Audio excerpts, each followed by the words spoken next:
여러분 안녕하십니까. 12월 6일 수요일 시사 매거진 쇼 프레스룸 라이브입니다. 오늘도 따끈따끈한 세 가지 핫 뉴스로 바로 시작합니다. 윤석열 대통령이 어제 국민의힘 지도부와 비공개 오찬 회동을 하면서 김기현 대표 체제에 힘을 실었다는 해석이 나옵니다. 김기현 대표는 오늘은 이뇨한 혁신위원장과 만날 것으로 알려지는데 여당 지도부와 혁신위 갈등이 분수령을 맞을 전망입니다. 민주당 이낙연 전 대표의 탈당 시사에 이재명 대표가 통합과 단결의 정치를 강조하며 진화에 나섰습니다.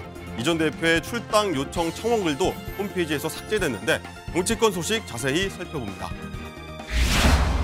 이스라엘군이 가자지구 남부 최대 도시 칸 유니스에 처음으로 탱크를 투입해 시가전에 나서면서 피난민 등 대규모 인명 피해가 우려되고 있습니다.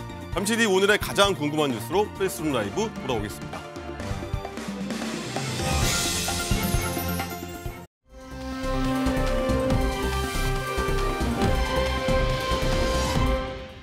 네, 프레스룸 라이브입니다. 유튜브로도 함께 시청할 수 있으니까요. 댓글로 의견 주시면 저희가 반영하도록 하겠습니다. 자, 오늘 함께해 주실 분들 궁금증 해결사 배상훈 프로파일러, 김광삼 변호사, 김진희 변호사, MBN 장가희 기자 나오셨습니다. 어서 오십시오. 네, 안녕하세요. 안녕하십니까. 자, 장가희 기자 첫 번째 오궁금입니다. 지난 3월에 이제 저희가 보도해둔 적이 있는데 아내를 살해하고 교통사고로 숨진 것처럼 위장한 육군 부사관 사건입니다. 이 관련 소식에 들어왔는데. 일단 이 1심 재판에서 징역 35년이 선고됐었어요. 네, 그렇습니다. 아내를 목조른 뒤 교통사고로 위장해서 살해한 혐의로 기소된 육군 부사관 징역 35년을 선고를 받았습니다. 허모 원사는 지난 3월 강원도 자신의 집에서 가계부채 문제로 아내와 다투다가 아내를 목졸라 실신하게 하고 여행용 가방으로 차에 옮기고 고의로 교통사고를 내서 살해한 혐의로 재판에 넘겨졌는데요. 예. 영상을 한번 보실까요? 네, 지금 차량 한 대가 시속 100km 가깝게 달리더니 굴다리 벽을 들이받습니다. 충격이 얼마나 컸던지 이 차량은 뒷바퀴가 들린 뒤에야 멈춰설 수 있었는데요. 당시 조수석에는 아내가 안전벨트도 매지 않고 숨진 채 발견이 됐습니다. 김광삼 변호사님, 네. 일단은 검찰이 구형한 형량보다도요, 이제 재판부가 더 많이 이제 선고를 했어요. 구형을 한 건데 이렇게 많이 늘어난 이유가 뭔가요? 근데 이 부사관이요, 수사 처음부터 시작해서 법정에 이르기까지 계속적으로 아내가 극단적인 선택을 한 것이지 내가 살해한 것이 아니다 이런 주장을 했어요. 그래서 객관적인 어떤 정황일지 이런 걸 전체적으로 보면 살해한 것이 분명해도 불구하고 전혀 반성의 기미가 없다는 거고요. 그다음에 사실은 보험금과 관련해서 이렇게 의도적으로 살해했다고 한다면 이건 계획적 살해 아닙니까? 그리고 일반적인 우발적 부부싸움하다가 살해를 했다 이런 거와는 질적으로 다르기 때문에 네. 이제 범죄의 어떤 중대성이나 이런 것들이 엄청 죄질이 이제 불량하다 볼 수 있어요. 더군다나 수사 때부터 태도를 보면 이거 완전히 이 살해의 원인 자체를 살해가 아니고 뭔가 다른 것으로 해서 자기의 책임을 면하라는 그런 거잖아요. 그래서 네. 재판부는 이 정도 사안이면 죄질도 아주 불량하고 반성의 기미가 없기 때문에 사회로부터 아주 장기간 격리할 필요가 있다 이렇게 해서 35년형을 선고한 겁니다. 이거는 계획범죄라고 본 거죠, 재판부가? 네, 맞죠. 계획범죄 중에서도 아주 악질적인 계획범죄라고 볼 수가 있어요. 예, 알겠습니다. 김진희 변호사님, 일단 군사법원이 이런 판단 내린 근거가 보면은 이제 아내가 극단적인 선택을 했다는 피의자 주장하고 이제 배치가 되는 내용 때문이지 않겠습니까? 네, 맞습니다. 그러니까 이제 굉장히 의심스러운 정황이 사실 많이 발견이 됐기 때문입니다. 그러니까 이 아내가 숨진 아내가 발견됐을 당시에 굉장히 이제 여러 군데의 골절이 있었음에도 불구하고 혈흔은 굉장히 소량밖에 없었다는 거예요. 사실 그 정도 많이 혈흔이 발견이 돼야 되는데 그렇기 때문에 경찰에서는 이 부분이 조금 의심이 간다라고 생각을 해서 수사를 좀 확대를 했다고 합니다. 그래서 처음에는 이 CCTV를 확인을 해봤더니 이 지금 이제 가해자가 아내를 모포로 감싸서 조수석에 태우고 그다음에 또 사고 현장을 배회하고 이런 모습이 CCTV에 찍혔었다고 해요. 네. 그러다 보니까 굉장히 좀 의심스러워서 결국에 이 숨진 아내에 대해서 이제 국과수에 부검을 의뢰를 했습니다. 그랬더니 나온 게 뭐냐면 그 사인이 경부 압박 그리고 다발성 손상 이렇게 이제 지목이 됐고 그리고 이제 시신에서는 목이 눌린 흔적이 발견이 된 겁니다. 그러니까 이거는 사고가 나서 죽은 게 아니라 목 졸랐다. 누군가 그쵸 이제 외부에서 뭔가 압력이 가해져서 살해가 됐다라고 이제 판단을 한 겁니다. 그렇기 때문에 이제 경찰에서는 이제 범죄가 이제 있다라고 보고 이제 검찰에서도 마찬가지고요. 그래서 결국 이제 재판부에서도 이제 살인 혐의 그리고 또 보험 사기 혐의 모두 유죄로 인정이 됐습니다. 그러니까 이제 사건 당일에 이 아내가 스스로 목숨을 끊을 어떤 이유라던가 이런 것들은 충분치 않은데 반면 살해할 동기는 굉장히 명확했다라고 이제 보고 있기 때문에 유죄가 선고가 된 겁니다. 네. 배상훈 프로파일러님. 일단 실제로 이제 아내가 사망한 이후에 이 피의자 행동이 수상한 게 좀 많았어요. 예. 본인은 이제 아내가 극단적 선택을 했다고 하는데 경부 압박이 있었다고 하니까 이제 본인은 또 집에서 이제 극단적 선택을 했다. 그럼 방법으로는 사실 뭐 목을 맨다든가 그런 건데 네. 사실은 욕실에는 아무것도 없었습니다. 말하자면 깨끗하게 청소가 돼 있었어요. 아니 자기가 아내가 사망을 했는데 112나 119에 신고도 하지 않고 아니 왜 청소를 하느냐. 그리고 나서 그 시신을 아니면 그 상태를 왜 차에 태우느냐. 여기에 대한 설명을 본인은 전혀 못한 부분인 네. 겁니다. 그러니까 본인이 말했던 아내가 스스로 목숨을 끊었다고 하는 것에 대한 합리적인 설명이 없는 것. 재판부는 그걸 중요하시게 봤고요. 네. 문제는 옷과 이런 어떤 증거가 될 만한 것들을 다 폐기를 했어요. 어허. 아니 그러니까 그게 말이 안 된다. 그러니까 그런 설명들의 부분 때문에 물론 직접적인 증거는 없습니다. 말하자면은 이 사람이 아내를 살해했다는 직접 증거는 없지만은 정황상 이거는 분명히 본인이 살해했을 가능성이 높다라고 재판은 판단한 겁니다. 네. 김지희 변호사님. 일단 피의자는 근데 이런 행동을 왜 한 거랍니까? 일단 결론부터 말씀을 드리면 금전적인 동기 때문에 이렇게 살해 범행이 이루어졌다라고 이제 돈 추정이 때문이다? 되고 있습니다. 그러니까 공소장에는 뭐라고 되어 있냐면 이 부사관 A 씨가 아내 사망보험금 명목으로 4억 7천만 원을 타려다가 미수에 그쳤다라고 이제 되어 있거든요. 그러니까 결국에는 이제 금전 문제가 이 원인이 됐던 걸로 지금 추정이 되고 있습니다. 실제로 이제 이 부사관 A 씨 같은 경우에는 당시 이제 이렇게 범행을 할 당시에 은행 그리고 또 이제 저축은행 그리고 또 카드사 등으로 인해서 한 2억 9천만 원, 그러니까 거의 한 3억 정도가 되는 빚을 이제 지고 있었다고 합니다. 굉장히 이제 경제적으로 어려운 상황이었고 이 빚을 갚지 못해서 단기 대출까지 계속 이제 반복할 정도였다고 해요. 그리고 또 실제로 이런 금전 문제 때문에 아내와 이제 말다툼도 자주 했고 하다 보니까 결국에는 돈 때문에 아내랑 이제 말다툼을 하다가 이런 범행에 이르렀다 이렇게 추정이 되고 있습니다. 나는 피의자 쪽 주장이 좀 이해가 안 되는 부분이 많긴 하지만 일단 1심 판결인 만큼 좀 지켜보도록 하고요. 일단 이번 판결에 대해서요. 피의자 측 그리고 육군 측 어떤 입장인지 한번 목소리 한번 듣고 오겠습니다. 사회와 영원히 격리될 필요성이 있다고 느끼기 때문에 실체적 진실이 밝혀지게 되는 선고 결과로 판단을 하고 판결 내용에 따라서 바로 전역, 제적되는 경우가 발생을 하고 관련돼서 추가로 징계 조치가 진행이 됩니다. 네, 김광삼 변호사님. 네. 이제 피해자가 뭐 항소하겠죠. 뭐 일단 극단적 선택이냐, 뭐 살해냐 이 문제로 막 그 법정 공방이 굉장히 치열할 것 같아요. 일단 뭐 유죄 문제를 다투는데 1심에서 무죄가 안 나왔기 때문에 당연히 항소할 거고요. 또 형량도 35년형이 나왔잖아요. 그러니까 항소해서 형량도 다툴 겁니다. 그런데 제가 이제 개인적으로 볼 때는 네. 여러 가지 상황을 정황을 보면 이제 부검 결과도 그렇고요. 이게 사실 극단적 선택을 했다고 하면 이제 사큰이랄지 이런 흔적이 있어야 하는데 사큰이라는 것은 이제 목으로 어떤 흔적 남고 그런 거거든요. 그런 걸 그 졸라서, 과정에서 또 물건으로요? 졸라서 했다고 한다면 근데 그런 게 전혀 없고 이제 부검 보니까 오히려 경부 압박 그런 소견들이 다 나왔거든요. 그리고 막 그다음에 이 사람의 어떤 변명이 이해가지 않아요. 왜 극단적 선택을 했는데 여행용 가방에 넣어가지고 왜 자동차에 태워서 또 이해가 안 사고가 됩니다. 나고 예. 그렇기 때문에 아마 전체적인 걸 보면 본인에게 유리한 증거는 거의 없는 것 같아요. 다 불리한 증거가 많기 때문에 이제 검찰이 항소를 했는지 안 했는지 모르지만 검찰이 또 같이 항소를 하면 뭐 경우 때는 형량도 더 높아질 수 있는 높아질 수도 있습니까? 그렇죠. 이제 검찰이 같이 항소를 해야죠. 근데 예. 검찰이 항소를 안 하면 뭐 더 높아지긴 않겠지만 뭐 제가 볼 때는 항소심에서도 유죄 가능성이 엄청 높다 이렇게 봅니다. 지켜봐야겠지만 유죄 가능성이 높다. 뭐 시청자 여러분도 아마 비슷한 생각이지 않을까? 뭐 이렇게 생각을.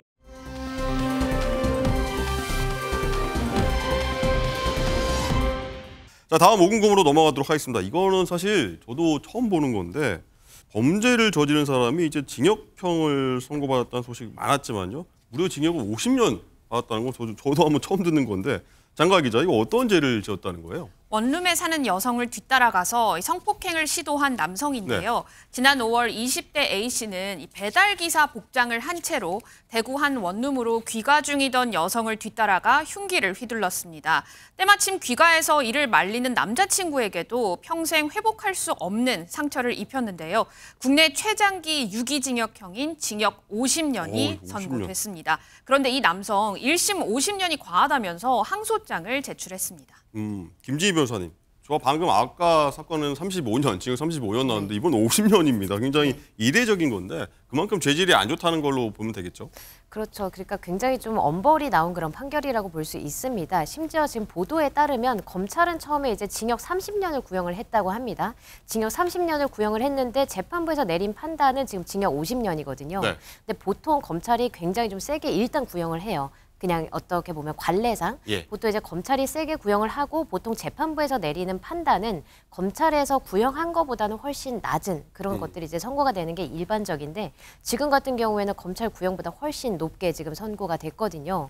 그런데 물론 이제 그 선고가 되는 데 있어서는 뭐 범행의 어떤 잔혹성이라던가 피해 정도라던가 아니면 피해 회복을 위한 노력을 했는지 뭐 유족들에게든 피해자에게든 그런 것들이 이제 다 참작이 됩니다만 지금 같은 경우에 재판부에서 이야기한 것을 보면 지금 이 가해자가 피해자 그리고 또 유족들한테 그 어떠한 피해 회복을 위한 노력도 전혀 하지 않았다라고 되어 있습니다. 그러니까 이런 점도 참작이 되고 그리고 또 피해 정도도 지금 이제 뒤에 말씀드리겠지만 굉장히 좀 심하거든요.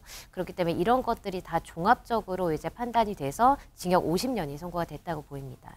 이거를 굉장히 지켜보는 입장에서는 속 시원해 이렇게 할 수는 있지만 이렇게까지 50년이 주어진 건 처음 봤다 이런 반응들도 좀 있는데 일단 재판부 측이 어떤 이유로 했는지 이렇게 결정을 내렸는지 그 목소리 한번 제가 듣고 오겠습니다. 유사한 전과가 없었음에도 검찰이 구형한 30년보다 더 중한형을 선고하여 이 사건 범죄의 잔혹성과 중대성에 대한 엄중한 처벌을 내려야 된다고. 네, 배성원 프로파일러는 일단은 장가 기자가 이 사건 개요 얘기한 것처럼 보면은 굉장히 끔찍하지 않습니까? 아주 치밀하게 이제 범행을 계획했다고 봐야 하는 거겠죠. 예, 그렇습니다. 이런 형의 성범죄자를 이제 보통 이제 따라 들어가기로 해서 트래커라는 표현을 씁니다. 트래커. 예, 전형적으로 4가지 유형 중에 하나인데. 따라 들어간다. 예, 트래커. 그래서 따라 들어가면서 성범죄하는 유형이거든요. 그러니까 그 공간을 배회하면서 누군가가 있는 상태에서 따라 들어가서 문을 이제 뭐 발을 넣거나 이렇게 하고 따라 들어가 공격하는 형태인데 지금 이 사건 같은 경우는 남자친구가 뒤에 있었다는 것을 이 범인이 사실은 인지하지 못한 것 같습니다. 사실 그래서 사실 안타깝게 두 분이 다 희생되신 부분인 건데요. 명확히 계획 범죄가 맞고요. 그리고 사실은 이 범죄자는 2021년 7월에 대구에서 다시 그 비슷한 성범죄를 저질렀습니다. 이게 동정전과라고 하는 게 사실은 이게 그 앞에 사건이 다른 사건으로 처리가 된 거죠. 이게 사실 좀 안타까운 부분이 있고요. 이 부분 때문에 라이더 복장을 말하자면 배달원 복장을 준비했다는 거. 이 자체도 계획범죄. 그러니까 두세 가지가 합쳐져서 계획범죄는 명확한 것 같습니다. 일단은 뭐 다른 뭐 밖에서 뭐 시내에서 당한 것들은 뭐 그럴 수 있다 쳐요. 뭐 대중한테 노출된 거니까. 근데 이번 같은 경우 자신의 집에서 당한 거라 뭐 굉장히 특이한 사례가 아닐까 싶기도 해요. 맞습니다. 본인의 이런 경우 주거지라든가 특히 이제 주거지내에서의 성범죄라고 하는 것은 이 피해자한테 심각한 형태의 트라우마를 갑니다.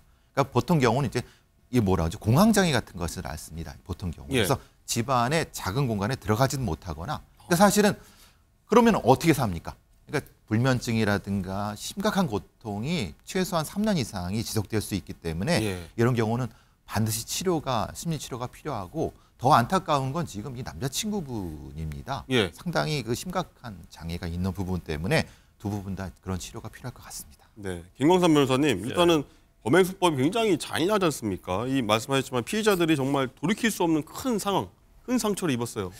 일단 그 범행 피해로 인해서요. 피해 여성이 왼쪽 손목 동맥이 끊어졌다고 그래요. 그래서 신경도 큰 손상을 입었기 때문에 100% 이제 회복이 불가능하다 이런 의사의 진단이 있고요. 또한 남자친구는 응급실로 갔는데 이제 과다출혈이 생긴 거예요. 그래서 심정지가 여러 차례 발생을 했다는 겁니다. 그래서 수술을 20시간이 넘는 수술을 받았고요. 40여일 만에 가까스로 의식을 되찾았다고 합니다. 그래서 영구적인 장애를 입었는데 지금 굉장히 놀랄만한 것은 그 회복이 한다 하더라도 네. 그 사회 연령이 11세 정도밖에 11세에 머무른다는 거예요. 그래서 언어랄지 인지장애랄지 이런 부분에서 일단 완치는 불가능하다. 그래서 결국 영구장애를 안고 살아야 하는 거죠. 영구장애 너무 안타깝습니다. 김지희 변호사님 일단 1심 판결이니까 뭐 2심 때 어떻게 될지 모르겠지만 감형이 이게 될 수도 있는 거예요. 뭐 사실 솔직히 말씀드리면 감형될 가능성이 좀 높다고 보여지긴 합니다. 왜 예. 그러냐면 좀 이례적으로 많이 엄벌이 나온 판결이기 때문에 아무래도 항소를 하게 되면 지금보다 이제 상향될 가능성보다는 아무래도 이제 조금 감형이 될 가능성이 많기는 합니다. 혹시나 이런 부분이 50년 선고한 게 그럼 재판부가 좀 사회적으로 좀 메시지를 내려고 좀 환기 차원에서 하는 것도 있나요? 일단 저도 이제 그 부분을 조금 지적을 해드리고 싶었는데요. 그러니까 이번 판결이 주목을 받는 이유가 두 가지가 있는 것 같아요. 그러니까 기존에 그 이제 부산 돌려차기 사건 다들 아시잖아요. 그런 어떤 묵지마 범죄에 대한 어떤 경각심이 굉장히 지금 높아진 상황에서 나온 판결이고, 그리고 또 굉장히 엄벌이 나왔다 이런 의미에서, 이런 두 가지 의미에서 좀 주목을 받고 있는 그런 판결인 것 같습니다. 근데 사실 제 개인적인 의견으로는 이런 묵지마 범죄 같은 경우는 굉장히 잔혹한데도 불구하고 좀 처벌이 그동안 너무 약했다라는 게 이제 제 개인적인 의견이기도 하고요. 또 이제 많은 분들께서 사회적으로 이렇게 생각을 하고 있는 것 같기는 합니다. 그렇기 때문에 사실 이번 어떤 판결이 나중에 가서 감형이 될 수는 있다고 하더라도 네. 어떻게 보면 이렇게 묵지마 범죄를 잔혹하게 할 경우에는 크게 처벌받을 수 있다라는 것을 어떻게 보면 사회에 좀 메시지를 던질 수 있는 그런 판결이 되기를 좀 개인적으로는 바라고 있습니다. 알겠습니다. 좀 많은 부분들 공감하시고 좀 분노하실 것 같은데 다음 계속 저희가 이어가도록 하겠습니다.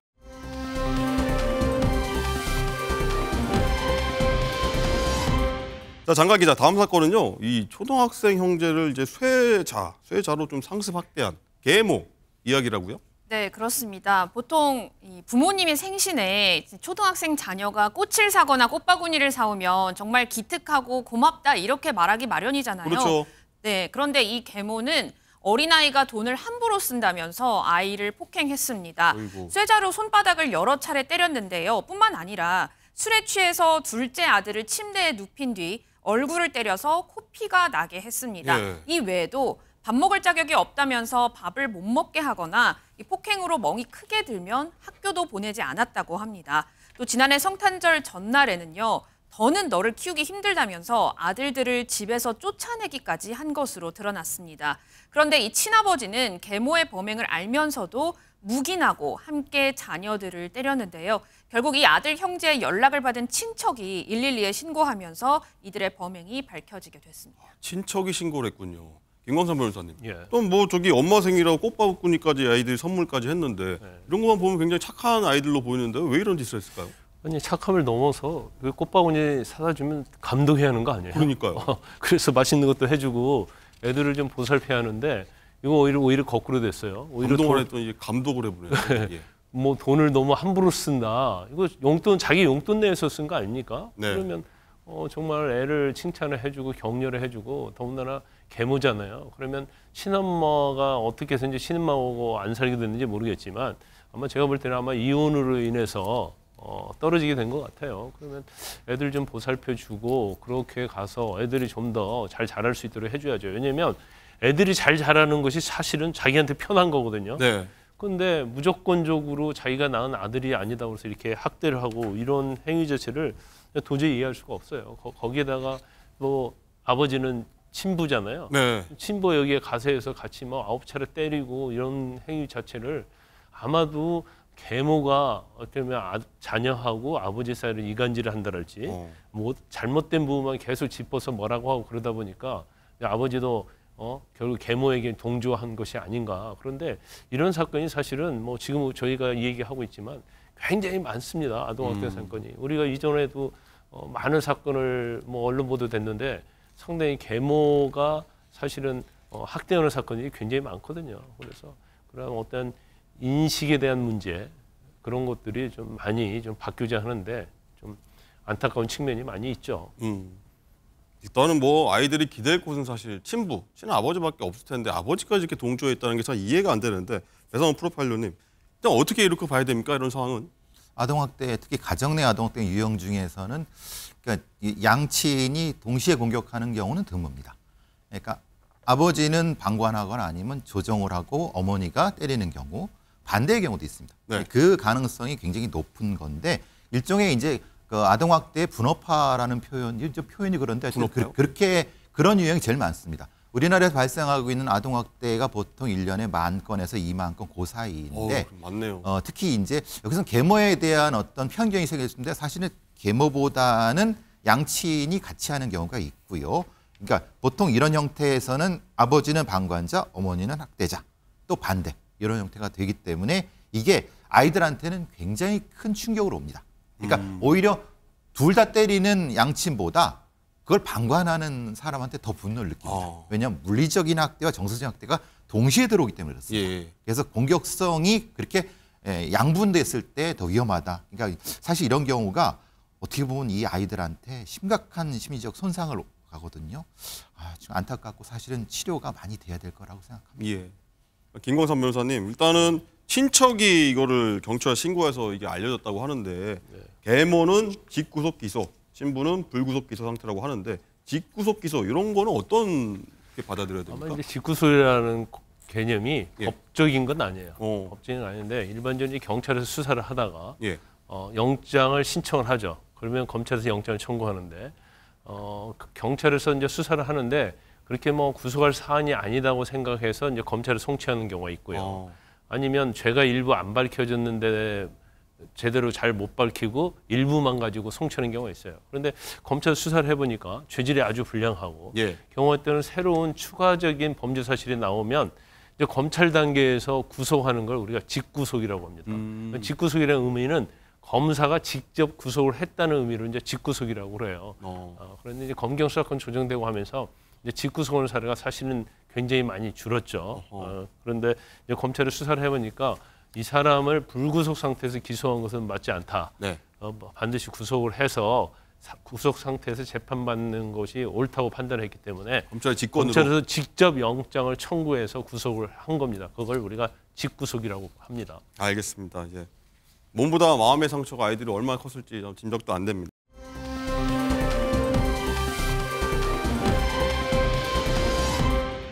자, 다음 5분급 넘어가도록 하겠습니다. 장 기자, 영상으로 준비했다고요? 네, 그렇습니다. 요즘 길거리에 아슬아슬하게 킥보드 타고 다니는 사람들 참 많잖아요. 많아요. 그런데 너무나도 위험천만하게 타는 남녀가 블랙박스에 포착이 됐습니다. 영상 보시겠습니다. 네, 지난 3일에 일어난 일인데요. 아파트 단지 인근 도로에 전동 킥보드를 탄 남녀가 등장을 합니다. 보시면 이 남성이 한쪽 다리를 빼고 이렇게 위험천만하게 도로를 다니기도 하고요. 또 자세히 보시면 마치 한 마리 학처럼 다리를 들고 타기도 합니다.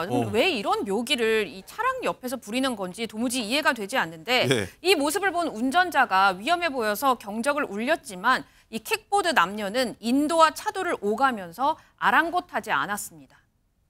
며칠 전에는 저희가 10대가 음주를 하고 이제 킥보드 타서 뭐 사고 났다 이런 얘기 전해드려서 이 킥보드가 좀 문제가 되고 있는 것 같은데 김지희 변호사님, 이 경적 위험하다고 경적 울렸는데 욕을 했다고요? 네, 그렇습니다. 사실 경적을 올릴 수밖에 없는 상황이잖아요. 위험하니까요. 킥보드가 이제 한 명만 타야 되는데 법적으로 근데 두 명이 타고 지금 이제 영상 보셔서 아시겠지만 보호장구 같은 것도 하나도 하지를 않았어요. 그러면서 이제 계속 왔다 갔다 하면서 운전을 하니까 결국 경적을 울린 건데 이렇게 했더니 타고 있던 이 남자 아이가 그 손가락 욕을 했다는 겁니다. 운전자를 향해서. 그렇게 하고 나서 그래서 결국 이제 운전자가 화가 나서 문을 열고 뭐라고 했냐라고 했더니 이번엔 이제 손가락 욕을 넘어서서 굉장히 좀 방송을 할 수 없는 그런 심한 욕설까지 했다고 해요. 그래서 결국 이 운전자는 사실 마음 같아서는 부모를 불러와라 이렇게 얘기를 하고 싶었지만 당시 이제 도로에서 운전 중이었기 때문에 별다른 대응을 하지 못했다라고 이야기를 하고 있습니다. 배상훈 프로파일러님, 일단은 저렇게 하면 안 된다는 거 충분히 아마 알 겁니다. 뭐 아이들, 뭐 아기들도 알 겁니다. 저런 거 위험하다는 걸. 또 왜 저러는 걸까요? 일종의 관종이라고 할 수 있죠. 관종이요? 예. 저렇게 이제 동영상을 찍어서 자랑하고 자기 SNS에 올려갖고 하거나 아니면 자기 저런 위험한 짓을 하는 정도의 자기가 대단한 사람이다라고 하는 것을 자랑질하고 친구들 사이에서 저것을 이제 유포하고 그러면서 하는 겁니다. 그러니까 지금 상태로 봐서는 옛날에는 저게 오토바이를 갖고 저랬지 않습니까? 네네. 머플러 떼어가고 소리 내고 지금은 PM 갖고 저렇게 합니다. 아하, 예. 그렇군요.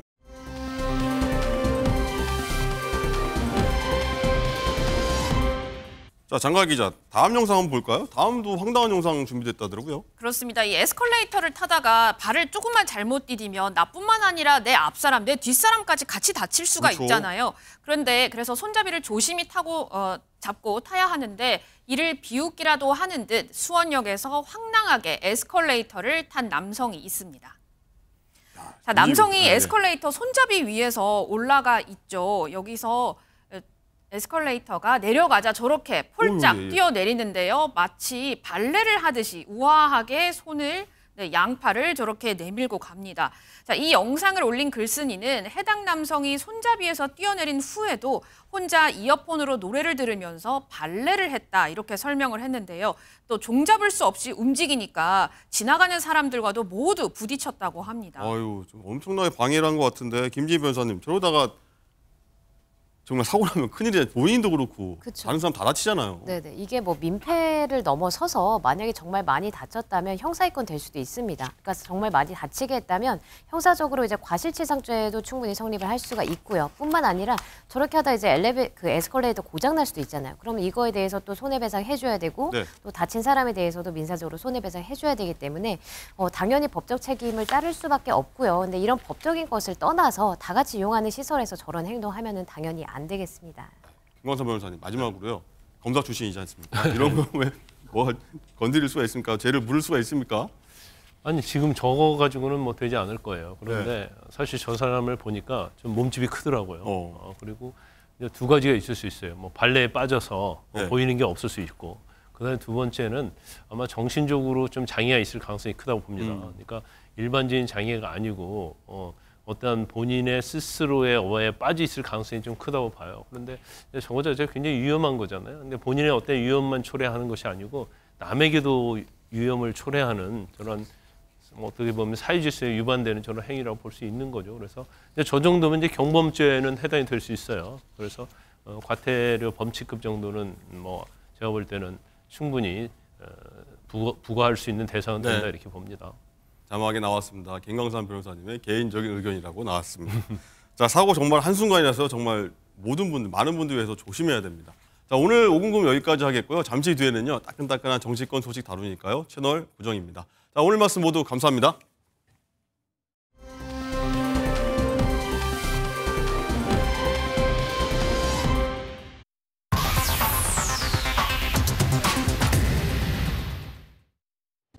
프레스룸 라이브 픽의 박진아입니다. 첫 번째 픽입니다.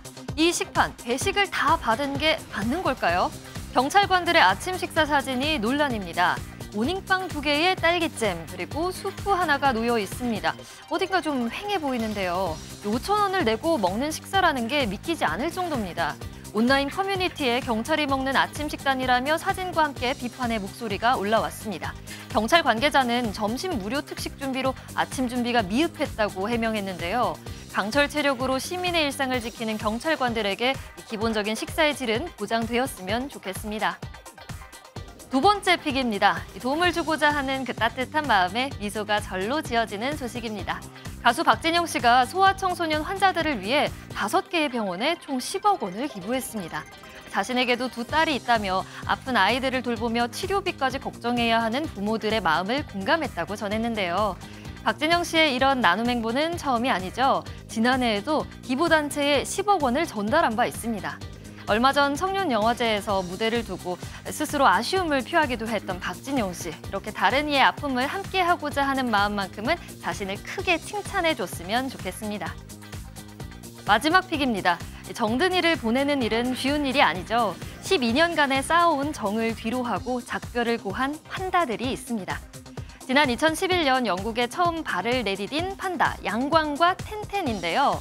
원래 머물기로 한 10년과 더불어 코로나로 길어진 2년까지 총 12년간 영국 에든버러 동물원에서 지내왔습니다.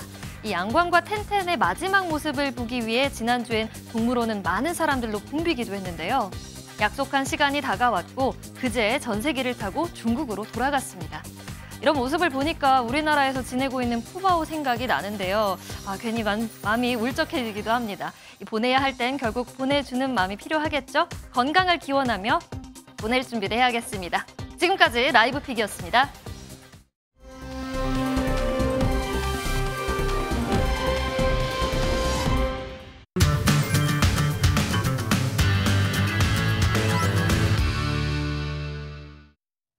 네, 정치권의 핫한 뉴스를 모아모은 이슈집입니다. 프레스룸 라이브의 뉴스 핵심 관계자 두 분입니다. 원영섭 국민의힘 미디어 법률단 단장, 설주환 더불어민주당 법률위원회 부위원장 나오셨습니다. 어서 오십시오. 안녕하세요. 안녕하십니까.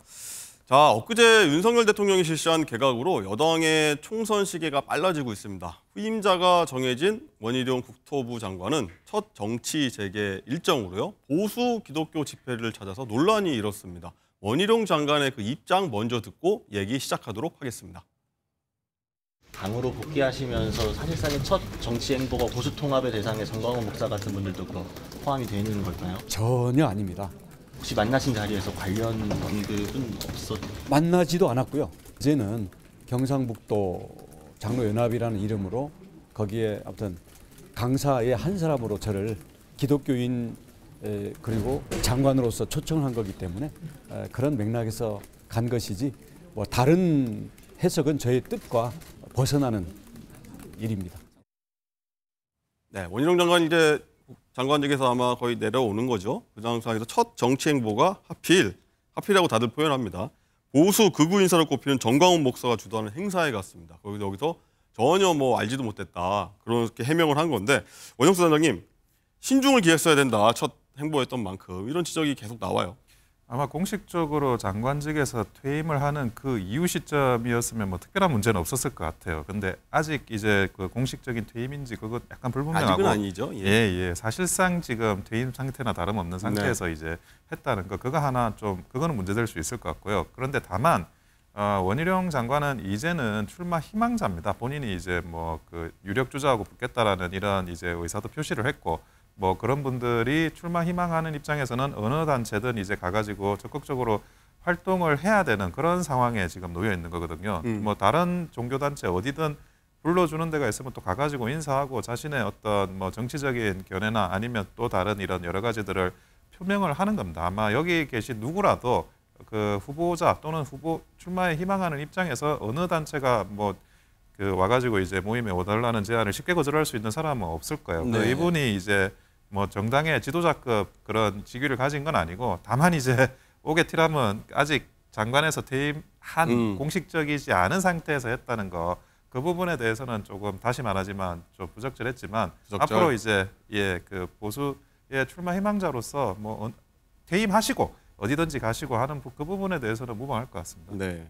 또 설주환 부위원장님, 이제 간증 요청 받아서 갔다. 기독교인이니까 간증 요청 가서 한 거다. 그리고 이 정광훈 목사하고는 이제 대기실에서 잠깐 만난 게 전부다라고 해명을 했는데, 네. 그래도 아쉬움이 좀 많이 있을 것 같아요. 보신 입장에서. 참 예전에 남원정 시절에 원희룡은 없어진 것 같은 모습이어서 참 안타깝습니다. 그러니까 소신 정치인, 어쩌면 정직한 정치인, 이런 모습이었었는데, 지금의 원희룡 장관은 오히려 그냥 뭐 거짓말을 서스름 없이 하고요. 뭐 만나지도 않았다고 하는데 대기실에서 만난 거 다 영상에 잡히지 않았습니까? 만난 거 보입니다. 그러니까요. 그런 것들이 다 있는데 왜 만나지도 않았다라고 말씀을 굳이 하시는지, 논란이 될 만한 소지를 계속 본인이 만드세요. 그러니까 저는 모르겠습니다. 지금의 아직 현직 국토부 장관이잖아요. 현직 국토부 장관이 어떤 이런 정치적인 발언을 뭐 신앙 간증이라고는 하지만은 어디서든 이런 말씀을 하시는 것은 부적절하고요. 그다음에 공무원으로서의 정치적 중리 의무를 위반한 거예요. 이게 과거 같으면 정말 국무위원회에 대한 탄핵 사유도 저는 해당한다고 봅니다. 뭐 탄핵한다는 말 요즘은 너무 좀 흔해져가지고 그렇습니다만은 굉장히 부적절한 장소였었고, 저는 지금 원희룡 장관이 최근에 나오는 메시지나 이런 것들이 굉장히 욕심이 앞선다, 의욕이 너무 과다하다라는 좀 생각이 좀 듭니다. 알겠습니다. 뭐 참석 요청 오면은 뭐 갈 수밖에 없는 뭐 불가피하지만 그래도 부적절했다, 이게 두 분 의견이시네요. 알겠습니다. 그리고 원희룡 장관이요, 이 집회에서 누군가를 겨냥하는 듯한 발언을 했는데 그거 듣고 얘기 이어가도록 하겠습니다. 저는 앞으로 다가오는 그 우리 국가의 운명이 걸린 일에서 그래도 제가 해야 될 일을 하겠습니다. 뭐냐면 딱 한 사람을 붙들어야 되거든요. 우리 대한민국의 앞길을 가로막고 있는 걸림돌을 붙잡고 제가 헌신하고 희생하겠습니다. 와따 원희룡 간증 잘하네. 내가 웬만해서는 내 마음에 안 들거든. 내가 아주 쏙 빠지게 하네. 쏙 빠지게 해. 발언들이 좀 흥미롭긴 한데, 설주환 부위원장님, 일단은 원희룡 장관이 이제 이재명 대표를 꼭 집어서 겨냥한 것 같다는 시각들이 많죠. 사실 그게 맞아 보이는데 일단은 뭐 인천 계양을 맞대결을 공식한 거라고 보는 시각도 있고요. 또 이런 장면까지 했습니다. 원 장관이 30대에 자기가 선거에 이제 시작을 해갖고 민주당한테 지금까지 져본 적이 없다. 이렇게 좀 자신감을 좀 내비쳤는데 어떻게 들으셨어요? 아니, 뭐 무패인 것은 사실입니다. 원희룡 장관이 나오셔가지고 선거에 지신 적은 한 번도 없으세요. 네. 제주도지사 두 번째 도전을 하실 때는 그러니까 국민의힘을 탈당하신 후에 무소속으로 붙으셨거든요. 네. 그런데 다시 돌아가시긴 하시더라고요, 보니까. 저는 어찌 보면 원희룡 장관이 지금 저는 김칫국을 너무 일찍 드시고 계시다. 그러니까 지금 국민의힘에서 공천을 계양을에 줄지, 그다음에 이재명 대표도 계양을에 다시 출마한다 만다 아직 공식적인 얘기는 없었거든요. 그런데 어떤 본인의 정치적인 체급을 키우기 위해서라는 것은 충분히 알겠습니다만은 글쎄요, 현실 실현 가능성은 저는 극히 낮다라고 보고요. 아, 실현성 낮다. 저는 원희룡 장관이 계양을에 출마하지 않을 거라고 봅니다. 국민의힘에서도 어디로 출마할 거라고? 글쎄요, 저는 안정적인 곳으로 가시지 않을까요? 어디일까요? 그럼 뭐 고향 갑이라는 얘기도 들리고요. 어허. 뭐 저는 오히려 원희룡 장관이 본인이 패배할 수 있는 대로 가시지는 않을 것 같다. 고향 쪽도 약간 민주당 쪽, 야당 쪽 우세지 아닌가요? 그렇지만 지금 현재는 심상정 의원 지역구입니다. 네. 현역 의원은. 그래서 본인이 제가 봤을 때는 계양을보다는 조금이라도 본인의 승산이 있는 곳으로 배치되지 않을까. 그러니까 본인의 어떤 의지보다는 어떤 국민의힘 당에서의 카드거든요. 굉장히 중요한 카드라고 생각할 거기 때문에 특히나 수도권에서 어떻게 보면 많지 않은 지역구거든요. 거기서 원희룡 장관이 해줘야 될 역할이 있기 때문에 본인은 본인의 이재명 대표와의 어떤 체급을 키우기 위해서라고는 하지만은 저는 국민의힘에서는 그렇게 생각하지 않을 것이다 생각을 하고, 아니 오신다고 하면야 이재명 대표가 싫어하겠습니까? 잘 됐다 이렇게 생각할 수도 있고 버겁다고 생각하지는 전혀 않으실 거기 때문에 저는 원희룡 장관의 뜻과 이런 것들이 이해관계가 맞을지는 모르겠습니다만은 저의 개인적으로는 실현 가능성은 굉장히 낮다 봅니다. 실현 가능성 낮다라고 보셨네요. 일단은 어디로 갈지, 원희룡 장관이 어디로 출마할지 관심인데, 일단은 원영석 단장님, 일단 지역구로 출마하면 역할이 좀 애매해질 수 있지만 원희룡 장관이요. 일단은 국민의힘에서 어떤 역할을 맡을지 총선에서 이런 얘기는 나오지 않습니까? 한동훈 장관하고 공동 선대위원장 맡을 거라, 유사시에는 또 비대위원장 맡을 거라 여러 얘기가 나왔었어요, 사실. 한동훈 장관은 이제 원희룡 장관은 기본적으로 이제 대권 주자급이기도 하고요, 국민의힘에서. 그리고 최소한 이제 당권 주자급은 되시는 분이죠. 그러다 보면 이제 비대위원장이라는 게 다른 게 아니라 비상시에 당 대표지 않습니까? 그리고 선대위원장이라고 하더라도 그 선대위원장이 그 당대표 못지않은 총선 때는 또 큰 역할을 하는 거고, 그러면 이제 원희룡 장관이 가지고 있는 그동안의 본인의 체급을 감안해 볼 때는 그런 이제 지금 나오는 설들, 그러니까 총선에서 중요한 역할을 할 거다라는 이런 설들이 전혀 근거 없다고 저는 생각은 하진 않습니다. 그런데 지역구 관련해서는 이제 저는 이재명 대표가 만약에 그 비례대표 제도가 병립형으로 회귀가 되면 본인이 이제 확실한 당선을 위해서 비례대표로 나설 수도 있다고 저는 보는 입장이거든요. 그러면 이제 그렇기 때문에 저는 오히려 개항을 해서 그런 이제 빅매치는 성사되기 어려울 거라 생각은 하고 있고, 다만 본인이 이제 말씀하셨기 때문에 그 야권의 유력한 정치인들하고 그런 지역구 매치를 할 거는 그거는 분명해 보입니다. 이번에 하태경 의원 또 말씀은 험지했다가 종로 가는 바람에 약간 낭패를 봤는데, 약간 그런 시각이 그거는 있습니다. 이제 앞선 설레를 받기 때문에 본인이 하신 말씀이 있고 그 말씀대로 어느 정도는 이제 유력 정치인하고 붙게 될 거라고 전망됩니다. 이재명 대표 그리고 원희룡 장관은 대결 성사 가능성이 적다고 두 분 다 보시네요. 알겠습니다. 다음 핫한 인물 한번 얘기 좀 해볼게요. 이 한동훈 법무장관이 오늘 국민의힘 정책의총에 참석을 합니다. 오후 2시로 알려졌는데, 자, 여기 자신의 대표 정책이죠. 이민청 신설 방안을 설명하는 자리라고 하는데, 설주환 부위원장, 정치적 행보다 계속 얘기를 민주당 쪽에서는 주장할 수밖에 없을 것 같아요. 그러니까 원래 그 정례적인 행보죠. 정례적. 장관이 어떤 그러니까 정기총회, 그러니까 그 당정 협의를 하기 위해서 만나는 것은 어찌 보면 당연한 것일 수도 있고요. 어쨌든 법무부 장관으로서 한동훈 장관은 상당히 이민청에 굉장히 공을 많이 들이고 있어요. 주요 정책입니다. 저는 이 부분에 대해서는 저도 한동훈 장관 이민청 부분에 대해서는 저도 개인적으로 동의를 하는 편이고요. 근데 여기 좀 인구 소멸이라는 거, 특히 지방 같은 경우는 인구 소멸 단계에 접어든 지자체도 많기 때문에 저는 어떤 이민 정책이 하나의 어떤 방법이 될 수도 있다라고 생각하기 때문에 저는 이 부분에 대해서는 조금 좀 전향적으로 도입이 돼야 되지 않을까라는 생각을 개인적으로 합니다만은, 저는 오늘 가진 것은 본인의 어떤 브랜드, 법무장관으로서 뭘 그러면 남기고 왔느냐. 나중에 뭐 대권 도전을 하든지 정치 행보를 할 때도 뭔가 하나를 이뤄놓은 게 있어야 되거든요. 그러니까 우리가 소위 이명박 대통령 같은 경우에는 청계천, 그다음에 서울시의 어찌 보면 교통의 버스 환승 차선이라든지 버스 중앙 차선 이런 기념비적인 어떤 그 사업이 있었거든요. 그렇다고 한다면 저는 한동훈 장관이 잡은 것은 이민청이라고 저는 보입니다. 다만 이민청을 설립하기 위해서는 지금 민주당의 동의가 현재까지는 있어야 돼요. 이게 법 개정이 돼야 되기 때문에 이런 부분과 관련해가지고 국민의힘에 먼저 설명을 할 것이고요. 나중에 아마 총선 전에는 힘들 거라고 보고 총선의 결과에 따라서 이민청 설립이 계속될 수 있을지 없을지 아마 지켜봐야 되는데 저는 오늘 국민의힘의 어떤 당정 협의를 통해서 오히려 뭐 국민의힘 의원들께서 한동훈 장관을 바라보는 어떤 의미가 달라지지 않을까. 뭐 상견례 자리다 뭐 이런 얘기도 나옵니다. 그럴 수도 있죠. 그렇지만 오늘 특별한 메시지는 한동훈 장관이 입을 통해서는 나오지는 않을 것 같고요. 뭐 공개된 장소에서 뭐 내년 총선과 관련해서는 어떤 메시지가 나오기는 좀 힘들지 않을까 생각해 봅니다. 네, 원장님 일단은 한 장관의 총선 역할론 계속 얘기 나오고 있는데 김기현 대표가 이랬죠. 뭐 아무것도 하지 않고 있는 건 아니다. 거꾸로 돌려보면 뭔가를 하고 있다. 한동훈 장관 측을 향해서요. 어떤 역할들을 좀 기대하거나 맡길까요?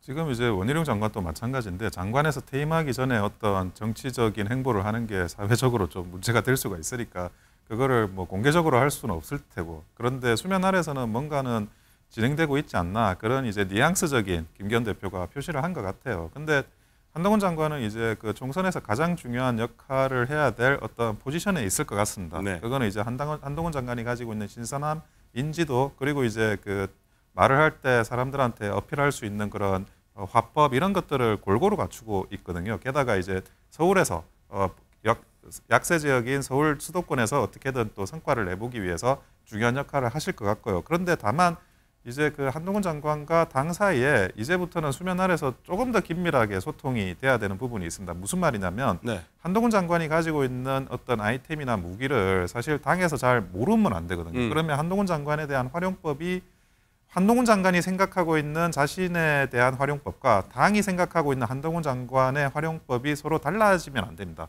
이거를 의사소통을 쭉 해서 어떻게 하면 그거를 일치화시키는 과정, 그거는 좀 수면 아래에서 반드시 필요할 거라고 봐요. 한동훈 장관이 이제 뭐 너무 조심하는 부분도 있겠지만 그 결국 이제 그 정치권하고 그런 마음을 터놓는 소통을 한다라는 그런 인사가 발견되지는 않거든요.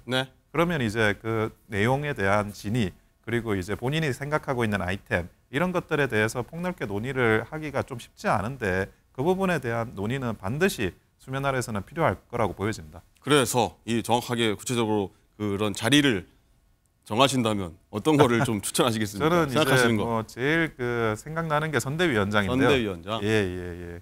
그래서 선대위원장이 원래 이제 선거를 이끌면서도 그 민주당과 싸움을 하는 그런 자리예요. 그 한동훈 장관이 이민청 이야기하지만 실제로 가장 그 힘이 셀 때는 공격수 역할을 할 때입니다. 그거를 극대화시킬 수 있는 자리는 선대위원장입니다. 그렇군요. 선대위원장 아까 근데 좀 정리를 해주시네요. 예. 어쨌든 이제 한 장관이 신드롬이라고 봐야 됩니다.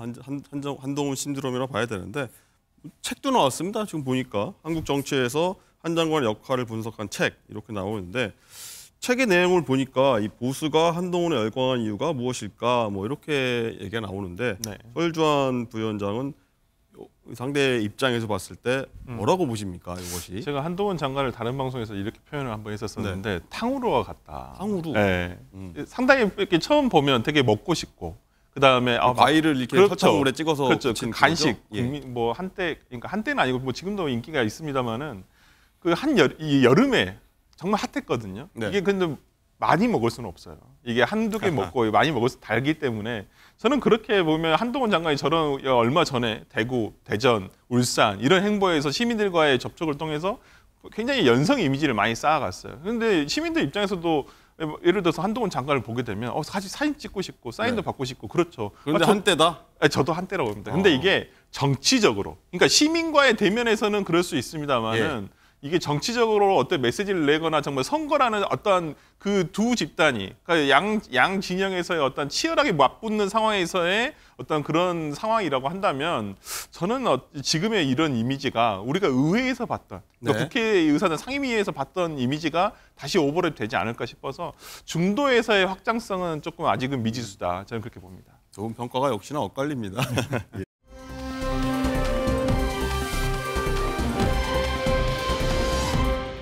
어제 윤 대통령이 새 참모진들이죠. 여당 지도부와 함께 비공개 오찬 회동을 가져서 좀 비상한 관심을 끌었죠. 이 얘기 한번 해보려고 하는데 당정대 간의 이제 소통 강화가 목적이라고 했지만 이제 여당 지도부하고 혁신위가 이제 갈등으로 비춰지고 있는 이 시점 아니겠습니까? 그래서 윤심이 김기현 대표 체제에 힘을 실어줬다.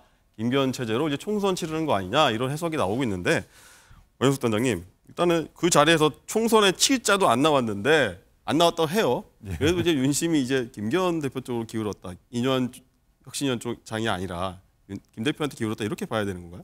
어떻게 지금 보세요? 이제 굉장히 민감한 시점이지 않습니까? 혁신위와 그 지도부가 약간의 그런 다툼이 생기는 그런 시점이었고 서로 간에 이제 뭐 그 중진 퇴임안 이런 것들을 받으라 뭐 그거는 나중에 가자 이렇게 싸우는 와중에 지금 오찬을 하셨어요. 이거는 누가 보더라도 사실은 이제 그 지도부에 힘을 실어주는 그런 메시지로 보입니다. 네. 그거를 이제 달리 해석하기는 저는 쉽지 않다고 봐요. 그런데 그런 부분에서 뭐 굳이 선거 이야기, 총선 이야기 할 필요가 없죠. 일단은 사진 한 장으로 사실 보여주는 게 있는 거죠. 예. 동선이나 사진 한 장 이게 지금 시그널로 지금 나갔기 때문에 그거는 이제 김기현 대표 중심으로 좀 당을 안정화시키고 그 부분에 대해서 혁신위와 이렇게 잘 소통해가지고 여러 가지를 좀 마무리 짓기를 바라시는 뭐 총선까지 쭉 가시오라고 봐야 되나요? 저는 이제 이렇게 생각하는 게 아마 그 혁신위가 가지고 있는 여러 가지 업적 중에 제일 중요한 업적이 시간을 벌어줄 건 맞아요. 그때 이제 그 과정에서 지도부가 많은 걸 준비했을 거라고 저는 보여지거든요. 그런데 그 전에는 혁신위를 비판하면 되는 거였지만 이제는 그 비판의 대상이 지도부입니다. 그러면 지도부가 이제 또 무엇을 보여주느냐에 따라 가지고 제가 볼 때는 당연히 총선까지 갈 수 있고 그런 부분에 대해서 이제 책임과 그런 기회가 모두 이제 그 김기현 지도부에 놓여져 있는 상태라고 생각하는 거거든요. 네. 그래서 어느 정도는 이제 총선까지 그렇게 김기현 체제가 간다라는 그런 시그널을 주신 거고 그게 맞춰가지고 이제 네. 앞으로 계속 어떤 보여줄 거 준비된 거 그게 이제 나와야 되는 거겠죠. 네. 설전 부원장님. 네. 지도부 혁신이 갈등 봉합이 될까요? 뭐 될 거라고 보십니까? 안 되길 바라시는 겁니다. 아니. 뭐 제가 바라는 건 오히려 혁신위를 받아들여서 여당이 혁신을 하는 게 민주당에도 도움이 됩니다. 네. 그런 자극제가 되거든요. 예를 들어서 국민의힘이 계속 혁신의 모습을 보여주고 있는데 민주당 가만히 있을 수는 없지 않겠습니까? 저는 그런 면에서라면 정치가 발전하기 위해서는 양당이 서로 발전을 경쟁하는 모습을 보여주는 게 좋다고 보는데 네. 저는 약간 그 원영섭 변호사님이랑 약간 다른 해석입니다. 저는 어제 대통령과의 지도부와의 모임은 어찌 보면 혁신위의 안건을 받아들여라 라는 어떤 대통령의 의지가 투영된 게 아닌가. 색다른 의견입니다. 네, 왜 이렇게 말을 안 듣죠? 그러면서 제가 봤을 때는 저는 인요한 위원장이 하시는 어떤 메시지, 특히나 그 희생이라는 테마의 어떤 지금 지도부의 불출마 내지는 험지 출마는 어떤 인요한 위원장의 생각일 수도 있습니다만은 그게 저는 어찌 보면 대통령을 위시한 용산과 어떤 그런 기류라고 생각을 하거든요. 근데 지금 계속 그게 번번이 막히고 있었단 말이에요. 그렇다고 한다면 저는 대통령의 마지막 카드. 왜 그러냐면 얼마 전에 인요한 위원장이 그런 말씀하셨어요. 내 말이 안 먹히면 더 적극적인 조치가 나올 수도 있다라는 뉘앙스를 풍겼거든요. 네. 전 그게 곧 대통령이었다고 보는데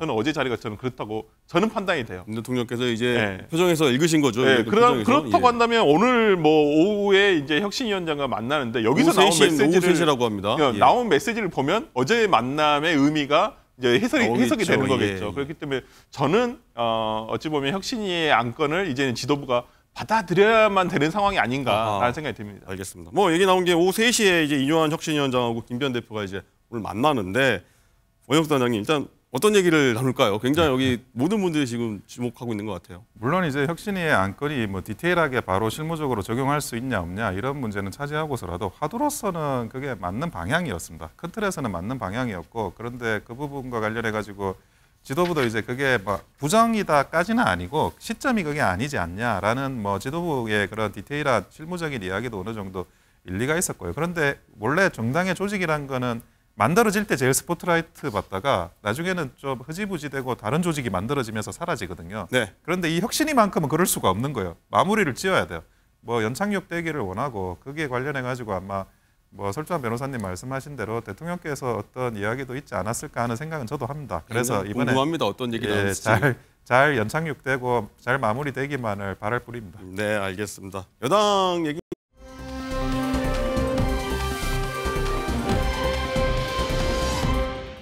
야당 쪽 민주당 얘기 해보겠습니다. 민주당 쪽에서는 어제 간밤에 굉장한 좀 의미심장하다고 할까요? 그런 일이 벌어졌는데 이재명 대표 사법 리스크 계속 문제가 되고 있지 않습니까? 여기서 사법 리스크 정점에 있는 인물입니다. 이 재판 대장동 재판의 정점. 유동규 전 성남도시개발본부장이 어젯밤 교통사고를 당했습니다. 뭐 트럭에 이제 치여서 차가 이제 180도 돌아갔다고 해서 병원에 가서 뭐 머리 CT도 찍었다고 하는데. 설주환 부원장님, 네. 지금 이분 유동규 씨 지금 상태가 어떤가요? 네, 뭐 보니까 뭐 퇴원을 하신 것 같아요. 일단 입원을 할 정도는 아니고 일단 검사를 마친 이후에 기가 조치를 된 것 같고요. 이제 상황을 보면서 오늘 보니까 원래 예정돼 있던 유튜브 방송이 있는데 그것도 네. 이제 상황을 보면서 유튜브 방송 출연 여부를 결정한다고 합니다. 오후에 아마 그 유튜브 방송이 라이브로 되는 것 같은데 아마 나오시게 된다면 이제 본인의 어떤 뭐 상태라든지 이런 걸 설명할 수 있을 것 같고요. 네. 뭐 보도된 바로는 뭐 거기에 고의적인 사고는 아니었다. 어떤 그런 내용으로 경찰 조사 결과가 1차적으로 나온 것 같고요. 뭐 대리운전을 하고 가다가 그 사고가 그렇죠. 났다고 그러니까 하더라고요. 그 유동규 씨 차량은 대리운전 기사분이 이게 운전을 하고 있었고 네. 그 추돌을 한 그 트럭 5톤 트럭 같은 경우에도 뭐 그 5톤 트럭 기사가 뭐 고의로 한 것은 아니고 과실로 한 것이다라는 것이었고요. 뭐 시간상이라든지 그 도로가 뭐 한적한 도로가 아니었기 때문에 저는 뭐 고의적인 이거 좀 뭐 이 사고 이후에 나온 어떤 기사의 제목들은 굉장히 조금 네, 뭐 네. 이게 뭐 이런 영화 같은 일이 있을 수 있나 이러는 거였는데 단순 접촉 사고는 아니었더라고요. 예, 뭐 그 정도의 뭐 어떤 뭐 유동규 씨를 해하기 위한 그런 것은 아니었었고 단순한 어떤 교통 사고로 좀 볼 수 있는 것 같습니다. 사실 이 사건 보면은 굉장히 이제 재판 관련된 분들이 좀 극단적인 선택하신 분들도 몇 분이 계셔서 이거 또 어떤 일이 벌어졌던 거 아니야라고 사실 많은 분들이 좀 의심 뭐 이런 추측을 해서 좀 관심이 잃었던 것 같은데 그건 좀 아니라고 좀 얘기가 나온 것 같긴 한데 원장님은 이거는 어떻게 보셨어요? 근데 뭐 면밀한 조사는 필요할 것 같고요. 사실 상황이 굉장히 공교로운 건 분명합니다. 이번에 김용 사건 재판에서 판결이 났을 때 그 유동규 저분의 이제 진술이 결정적인 증거 자료가 됐거든요. 근데 그 전에는 어떻게 이제 유동규 진술의 신빙성을 탄핵했냐면 유동규 씨가 진술을 번복한 거예요. 그 전에는 이재명 측에 유리한 진술을 하다가 그걸 번복하면서 이제 그 불리한 진술을 하시고 추가 제보하시고 이랬는데 그런 번복 때문에 유동규의 진술을 증거로서 인정하면 안 된다라는 게 그동안의 기조였고 그런데 네. 이번 재판에서 인정이 됐어요. 그리고 이제 그 관련해서 그러면 최근에 이제 정진상 측 변호사도 그 유동규 씨하고 굉장히 그 법정에서 말싸움을 좀 했었거든요. 그게 무슨 말이냐? 유동규 씨의 증인이 이제는 굉장히 중요한 증인이 돼가고 있습니다. 네. 그런 상황에서 이런 교통사고가 난 건데 조사는 철저하게 했으면 좋겠습니다. 네. 일단 그리고 8일하고 이제 12일 이재명 대표 재판 증인으로 출석할 예정이라는 걸로 알려졌거든요. 재판이 뭐 어떻게 연기되리라 보십니까? 어떠십니까, 원장님? 저는 뭐 이럴수록 사실은 그 연기 안 되고 제대로 좀 재판이 진행되기를 바라는데요. 무엇보다 이제 그 유동규 씨의 건강이 가장 염려되는 부분이고요. 네. 본인이 이제 진술을 뭐 적정하게 할 수 있는지 제대로 그 부분에 대한 좀 체크를 하고 연기되지 않은 상태로 반드시 진행됐으면 하는 게 소망입니다. 알겠습니다. 자, 민주당 강성 지지층 얘기, 이재명 대표와 관련된 얘기로 한번 넘어가 보도록 하겠습니다. 민주당 강성 지지층들이요. 일단은 이낙연 전 대표가 이재명 대표에 대한 공세를 높여가자 출당 요청 청원을 이어갔었는데 이전 대표, 이낙연 전 대표가 이렇게 말했는데 한번 듣고 오겠습니다. 그러니까 어떻게 지켜보세요? 심경이 어떠십니까? 예. 당에서 몰아내면 뭐 받아야지 어떡하겠습니까? 몰아내주기를 혹시 바라십니까? 바라는 거 바라기야 하겠습니까? 그러나 당원들이 그렇게 하고 당이 결정한다면 따라야죠. 뭐 당에서 나가면 어쩌겠나라고 약간 좀 내려놓은 듯한 약간 그런 차분한 어조로 말씀하셨는데 설주환 부원장님 일단은 이 출당 청원 글이 어제 삭제가 됐더라고요. 네. 그리고 이재명 대표가 또 오후 SNS 통해서 입장 밝히고 나서 이제 삭제된 것 같은데 이 상황 어떻게 보십니까? 이건 당에서 조치를 한 거고요. 글을 내렸고요. 왜 그러냐면 각 내규의 그 징계 청원에 대한 내용은 당원 게시판에 올릴 수 없다. 음. 이것이 당 내부 규정이고요. 그다음에 이 징계에 대한 것은 윤리심판원의 소관 사항입니다. 예. 그렇기 때문에 출당이라든지 징계 요구에 대한 내용 등은 당원 청원 게시판에는 올릴 수 없다라는 게 당의 내규라서 저는 그렇게 조치를 한 것으로 알고 있고요. 뭐 어찌됐든 간에 그렇더라 손 치더라도 어떤 어제 이재명 대표의 어떤 통합 메시지 이런 것들이 나오면서 저는 조치가 됐다고 봅니다. 그렇기 때문에 뭐 어제 이낙연 대표의 어떤 인터뷰 저도 뭐 생방송으로 들으면서도 이제까지 이낙연 대표의 워딩으로 생각했을 때 굉장히 센 발언이다. 저도 네, 뭐 탈당을 생각하시는 건 아닌가라는 생각을 했지만은 뭐 후속으로 나온 인터뷰 내용을 보면 탈당까지는 아니다. 본인이 그렇게 밝히시고 계시기 때문에 저는 뭐 이낙연 대표에 대한 어떤 탈당이라기보다는 당내에 이런 목소리가 있으니 어떤 그 이재명 대표에게 어떤 이런 목소리들이 반영될 수 있도록 아니면 이런 목소리를 들을 수 있는 자리를 한번 만들어 보자라는 메시지로 저는 보고요. 이재명 대표께서 뭐 이낙연 전 대표 그다음에 뭐 정세균 전 총리, 네. 김부겸 전 총리에 대해서 어찌 보면 당의 고문들 아니시겠습니까? 이 문재인 정부 때 다 총리 지냈던 그렇기 분들이죠. 때문에 세 분? 이분들의 또 지혜를 또 빌려야 되는 순간이 올 수도 있습니다. 그렇기 때문에 어떤 정치적인 경쟁자로 생각할 것이 아니라 당의 총선의 승리를 위해서 정말 힘을 합해야 한다는 생각으로 저는 이재명 대표께서 이분들에 대한 어떠한 애우라든지 어떤 자리를 이렇게 마련해 주셨으면 좋겠다 생각합니다.